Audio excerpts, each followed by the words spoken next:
गणेशाय नमः। एक बार महाराजा सगर ने बड़ा व्यापक यज्ञ किया। उस यज्ञ की रक्षा का भार उनके पौत्र अंशुमन ने संभाला, पर इंद्र ने सगर के यज्ञीय अश्व का अपहरण कर लिया। यह यज्ञ के लिए विघ्न था।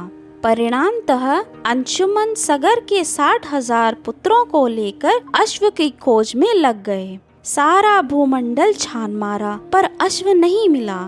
फिर अश्व को पाताल लोक में खोजने के लिए पृथ्वी को खोदा गया। खोदने पर उन्होंने देखा कि साक्षात महर्षि कपिल के रूप में तपस्या कर रहे हैं। उन्हीं के पास महाराज सगर का अश्व घास चर रहा था। सगर के पुत्र उन्हें देखकर चोर चोर कहने लगे और इससे महर्षि कपिल की समाधि भंग हो गई। ज्यों ही महर्षि ने क्रोध से भरे नेत्र खोले, त्यों ही सारे पुत्र भस्म हो गए। इन मृत लोगों के उद्धार के लिए महाराज दिलीप के पुत्र भगीरथ ने कठोर तप किया। उस तप से प्रसन्न होकर ब्रह्मा जी ने उनसे वर मांगने को कहा, तो भगीरथ ने गंगा के आगमन की मांग की। इस पर ब्रह्मा जी ने कहा, राजन, तुम गंगा का पृथ्वी पर अवतरण तो चाहते हो, परंतु क्या तुमने पृथ्वी से पूछा है कि वह गंगा के भार तथा वेग को संभाल पाएगी? मेरा विचार है कि गंगा के वेग को संभालने की शक्ति केवल भगवान शंकर में ही है।